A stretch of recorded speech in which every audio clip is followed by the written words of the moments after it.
ये कहानी है एक प्राचीन और भयानक हवेली की, जो एक छोटे से ग्रामीण क्षेत्र में स्थित थी। गांव का नाम था मृत्यु नगरी, और इस गांव की पहचान उस खतरनाक हवेली से होती थी। इस हवेली का निर्माण सैकड़ों साल पहले एक अत्यंत धनी जमींदार राजेश ठाकुर ने किया था। राजेश ठाकुर अपने समय का एक निर्मम व्यक्ति था। हवेली के निर्माण के दौरान कई निर्दोष मजदूरों की जान जाने की घटनाएं सामने आईं। कहा जाता है कि ठाकुर ने हवेली में दबी खजाने की खोज में कई बलिदान दिए थे। इन घटनाओं के बाद हवेली में अजीब और डरावनी घटनाएं घटित होने लगीं और धीरे धीरे वह दोबारा कभी न खुलने वाली जगह बन गई। सालों बाद एक युवा शोधकर्ता वीरेंद्र ने यह तय किया कि वह इस हवेली के रहस्यों का पता लगाएगा। वीरेंद्र का मानना था कि इन घटनाओं के पीछे कुछ न कुछ सच्चाई जरूर है। उसके साथ उसकी 4 दोस्त आर्यन, सिमा, रोहित और नेहा भी जाने के लिए तैयार हो गए। एक दिन सभी मित्र पूरी तैयारी के साथ हवेली की ओर निकल पड़े। हवेली पहुंचते ही उनकी आंखों के सामने एक विचित्र दृश्य था। टूटे फूटे दरवाजे, खिड़कियों पर जाले, बड़ी बड़ी दीवारें और चारों तरफ सन्नाटा। हवेली के दरवाजे पर पहुंचकर वीरेंद्र ने अपनी मशाल जलाई और सब अंदर की ओर बढ़ गए।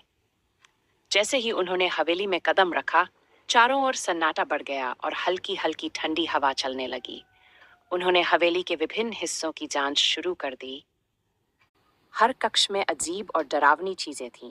टूटे हुए फर्नीचर, जमीन पर खून के धब्बे और दीवारों पर अजीब से निशान। जांच करते करते वे हवेली के एक बड़े हॉल में पहुंच गए, जहां एक राजसी सिंहासन पड़ा था। सिंहासन देखकर उन्हें महसूस हुआ कि यहाँ कुछ रहस्यमय है। जैसे ही उन्होंने सिंहासन को छुआ, पूरा कक्ष अंधेरे में डूब गया और हवा में ठनक पड़ गई। अगले ही पल एक भूतिया आकृति उनके सामने प्रकट हुई। वह आकृति राजेश ठाकुर की आत्मा थी। आत्मा ने क्रोधित आवाज में कहा, इस हवेली में तुम्हारा स्वागत है, लेकिन जो भी मेरे रहस्यों को जानने का प्रयास करेगा, उसे मुझसे सामना करना होगा। वीरेंद्र और उसके दोस्त डर गए, लेकिन उन्होंने साहस दिखाया। वीरेंद्र ने आत्मा से पूछा, हम यहाँ सच जानने आए हैं। तुम्हें किसी विशेष कारण से शापित किया गया है। हम कैसे मदद कर सकते हैं? आत्मा ने बताया, मुझे मेरे कुकर्मों की सजा मिली है। मैंने कई निर्दोषों की बलि दी थी। अगर तुम मेरे हाथों मारे गए निर्दोषों की आत्माओं को शांति दिला सकते हो, तो मैं भी इस शाप से मुक्त हो सकता हूँ। वीरेंद्र और उसके दोस्तों ने आत्मा की बात मानी और ठान लिया कि वे निर्दोषों की आत्माओं को शांति दिलाने के लिए कुछ भी करेंगे। उन्होंने हवेली के तहखानों की ओर कदम बढ़ाए, जहां कहा जाता था कि उन निर्दोषों की आत्माएं बंद थीं। तहखाने में प्रवेश करते ही एक भारी दरवाजा उनके सामने आया, जिसे खोलने के लिए उन्हें ऊपरी मंजिल से चाबी लानी पड़ी।